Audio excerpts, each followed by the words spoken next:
Jumpin' In on Manx Radio. With Howard and Chris Kane. Hello. Good evening. And welcome.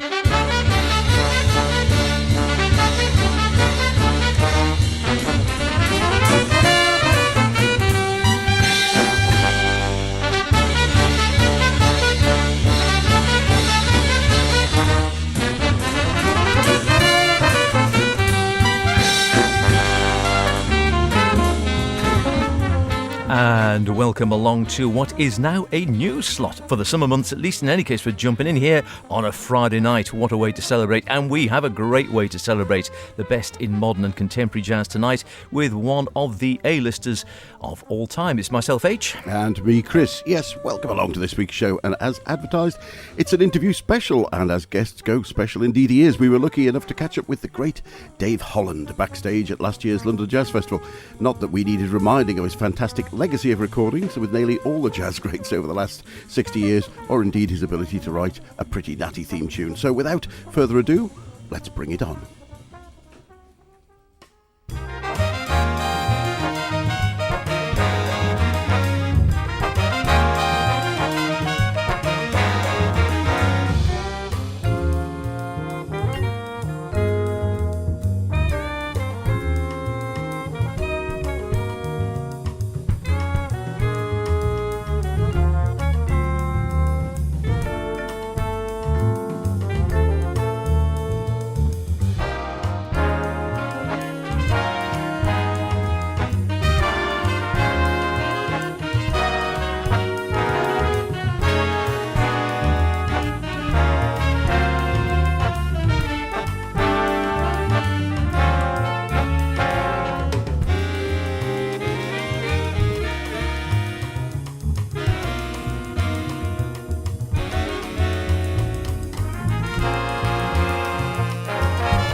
The fantastic Dave Holland Big Band there with Bring It On, the opener of the four-part Monterey Suite from the Big Band's second album, Overtime, released way back in 2005.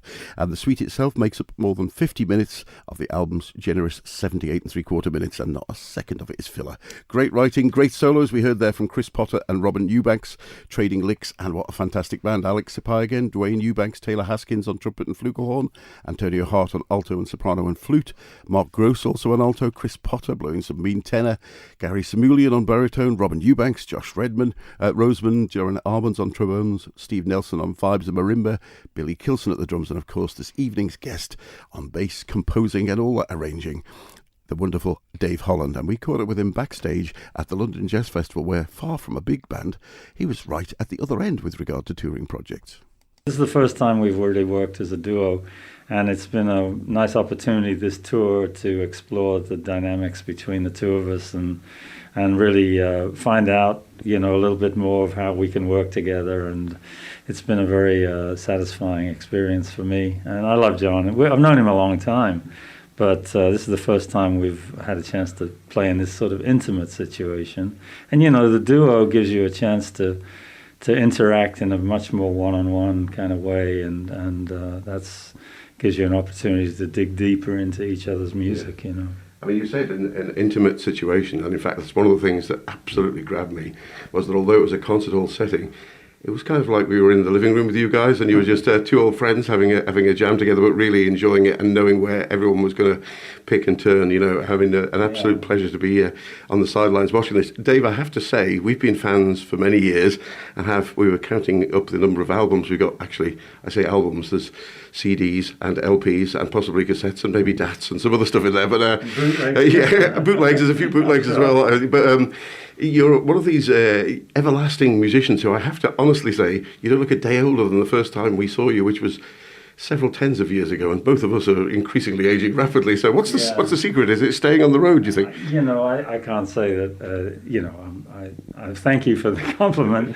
I think some of it is just a state of mind, like staying engaged with life, being interested, curious, trying to remain open-minded and not calcify, as you get older, and be open to new experiences, And I don't know what else I can tell you. I mean, I try to take care of myself in various ways, but I think the music has something to do with it too. It's such an outlet for you, energy-wise, emotionally. There's something about it that is, I think, renewing, and for me, it's a time when I feel like I'm really functioning on all cylinders. I'm firing on all cylinders, as they say. And that's why these last couple of years have been kind of challenging, to not be able to communicate with audiences and not to be able to communicate with other musicians, other than a few times that, we've got together. So, it's just a wonderful feeling of energy exchanging between people and a communion of the concert, which is a very special moment.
you're always evolving as well with the music, like SCO. You know, you're never standing still. Every new album's going to be something different. And if you go back through your back catalogue, I think it always feels different. There's always progression. It's never sort of more of the same, as it were.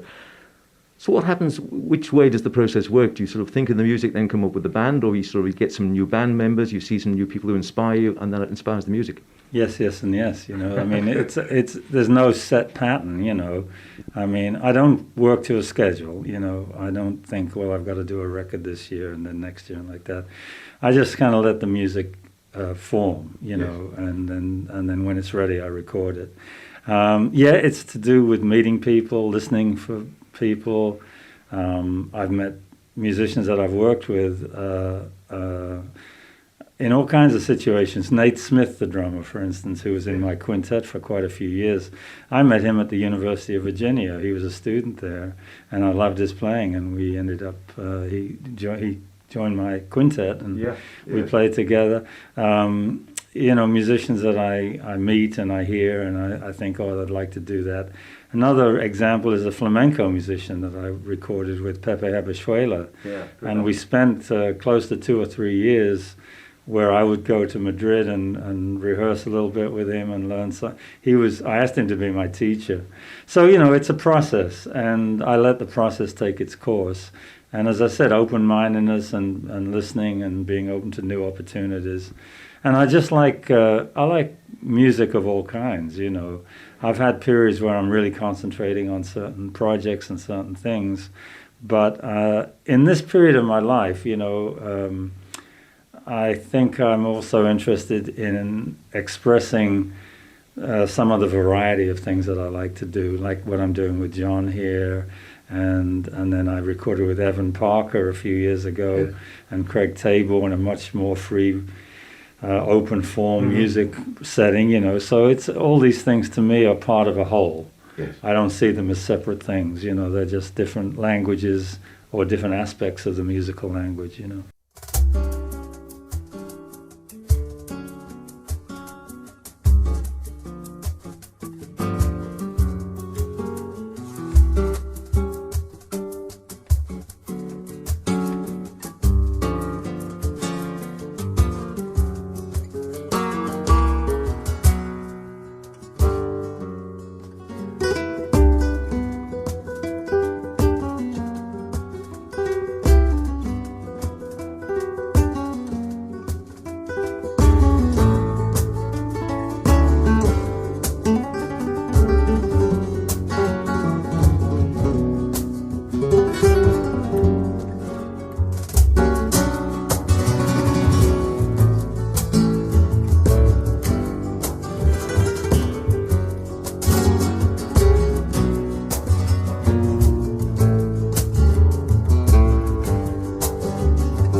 And you've got some great drummers. I was just going to say, sorry, whether do you feel a close link being bass player, obviously, with the drummers? You've some A-listers coming through now, like of Marvin Smitty going back in the day, Obed Kelver in the current trio, Billy Kilson, of course. Yeah. Is that a special link with the drummer for you, or is it? Of course, the drummer's the heart of the music, in a group, and it's very important for me that they can.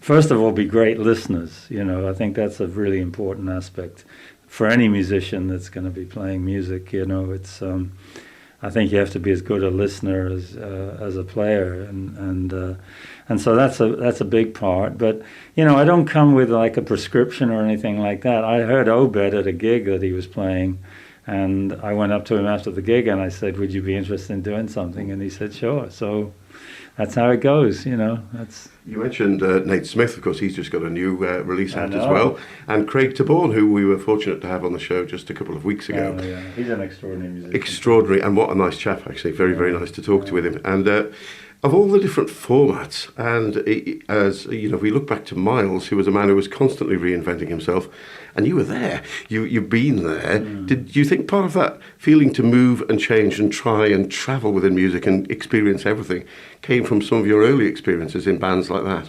Yeah, I think if you speak to probably most people that had the honour and the privilege of playing with Miles, they'll tell you the same thing, that it was a situation where you realise that change is important in the music and evolving, and not just finding something that works and just keep recreating it.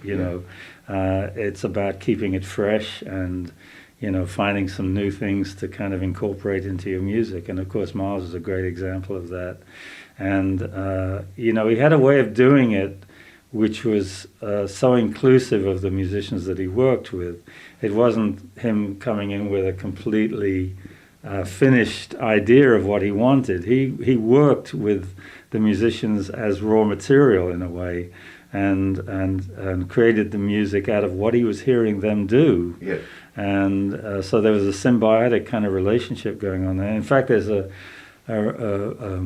an interview he did sort of later in his life where he's talking about that. They ask him, "How do you make this change all the time?" And he said, part of it is me surrounding myself with the right people, and then working with what they have to offer, and that's something that I've really taken to heart.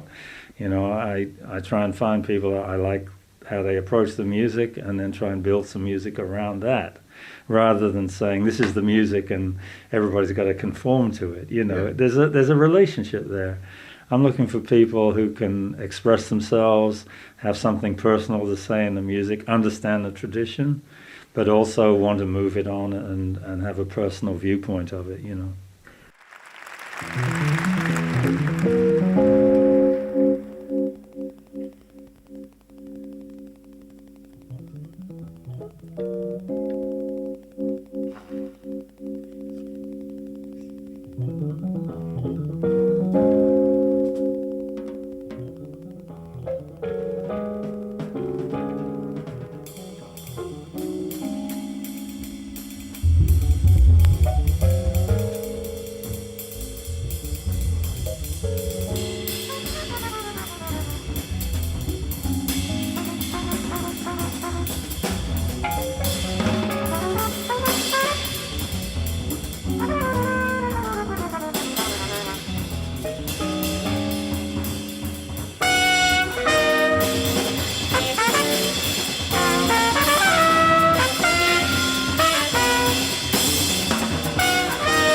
You've been playing, correct me if I'm wrong, but it seems to be a bit more electric bass creeping into the music again with you lately. Obviously, you've always played electric, always played upright, always played bass guitar, acoustic as well. Has it been more of a sort of return to you back to the electric bass? Well, I've always had the electric bass around, and from time to time I've played it. There were some projects with Herbie that I played it with. To be honest, part of it was Kevin Eubanks. He kept saying to me, "Dave, when are you going to break out the bass guitar?" He said, "I'm going to write some music for that bass guitar." I said, "Okay." So he kind of pushed me to do it, and I think that had something to do with it. I was a little cautious about picking it up really and performing on it, because I've got so much respect for some of the players that have come along in the last 30 or 40 years on the instrument, and what they've done with it. But what I came to, I said, well, I'm just going to play my stuff on the electric bass. And once I got to that point, it all fell together. And I've just had a short scale bass made, which I can travel easily with, take it on planes and so on. Yeah. And when the trio goes out touring next, I'm going to be bringing that and the acoustic. So, I'm going to, give it a try, see what I got to do. A lot of the big band work that you did showed sort of great writing and scoring as well, and arranging. Thank you. It's obviously a different feel in working in a duo format. Do you feel that the space actually gives you some additional sort of headspace and breathing space to fit in, rather than having to work to a stricter score that you've scored yourself? Every musical situation has a kind of unique thing to it, no matter what it is. And certainly the two extremes you mentioned, big band and duo, they're really different. And of course, at least the way I approached the big band, was to structure the music and create settings for the different improvisers, the different soloists in the band, so that they could, blossom and do their stuff. In the duo, it's this intimate exchange. It's an intimate conversation, and I try to have that no matter how big the band is. I mean, if I'm playing in a big band and as a soloist, I'm still trying to connect up and support it and have the conversation. To me, the musical conversation is a central part of this music. If there's not that going on, I feel there's something seriously missing. There has to be that spontaneous kind of reaching of agreements and where are we going now in this moment and all that. I just find that so wonderful, and when it really works, it's fantastic to be a part of. Drummer Billy Hart has appeared on many, many sessions, but not that many as a leader. And in a couple of albums in the 80s, he dipped in and out of fusion as well as straight-ahead post-bop, particularly on Oshima, where we mixed the two together. And in the band, of course, was Dave. And we'll hear here a Holland composition, Cosmosis, which falls straight into the straight-ahead camp.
Cosmosis from the 1985 Oshumer album from Billy Hart, with Steve Coleman and Branford Marsalis on saxes, Bill Frisell and Kevin Eubanks on guitar, Mark Gray and Kenny Kirkland on piano and keys, just Kenny on that particular track, Didier Lockwood on violin, Manolo Badrina on percussion, Billy at the drums, of course, and on bass, composer of the track, Dave Holland. Kevin Eubanks, he mentioned before, playing with him there. Still sounding really good after all those years, I must admit, and what a fantastic drummer. And the last bit with Dave, he had to dash off. He was really great. He gave us as long as he could, and he said, hey guys, I've really got to go. And it was just wonderful catching up with him and hearing about his music. And also, of course, how he's moved in recent years to another label. A long line of classic albums on ECM, of course, going back to where we are on the show, Jumpin In, of course, the name of the show, which came from the classic album. I think the first on ECM for you was that? No, there was... Oh, no, there's Conference of the Birds and another... Yeah, I didn't really have my own band until Jumpin In, which is why I called it that, because it was me stepping out and sort of having a working band for the first time. I'd been quite happy sort of serving an apprenticeship with quite a few different... Sam Rivers was one, Anthony Braxton, just finding and discovering things about the music. And then in '82, I decided, okay, now it was time. The next step is going to be for me to put something together of my own, and that's when that record was done. Previous to that, I'd done some solo records. I'd done a lot of cooperative things like the Gateway Trio on ECM. Of course, yeah, forgot all that. Kenny Wheeler recordings, and so I'd had quite a nice relationship with ECM. Right through. I mean, in the end, it ended up being something like 35 years. It's a long time, yeah. And working well, so was Manfred always, after the first group with, like you say, Jumping In, was Manfred then always open to ideas throughout? Yeah, he really let me have free rein with what I did, so there was no, I would have, usually it'd be, not usually, I would always record things that I've been performing with, because I like to prepare the music on gigs and then record it first. So, I would usually have an idea of what I wanted to do, and Manfred was always supportive of that. And I was very happy that was the case, And the only reason I didn't continue with ECM was because I wanted a little more independence and particularly ownership of the masters. Yeah, of course. And that's not the case in most record companies. The record company owns the master, and also be able to make certain production decisions about release times and things like that, which of course are usually decided by the record company. Yeah. Well, a recent release out and more to look forward to. You've got another set this evening, so we'd really like to thank you for taking the time out to speak with Jumping In. Dave Holland, it's been an absolute pleasure. Well, thank you for bringing the music to the people that hear your show, and really appreciate that. You play a very important role in the whole thing, so thank you, and hope you continue to, spread the word.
Grave Walker from the latest from Dave Holland on Edition now, as he was saying towards the end of that interview.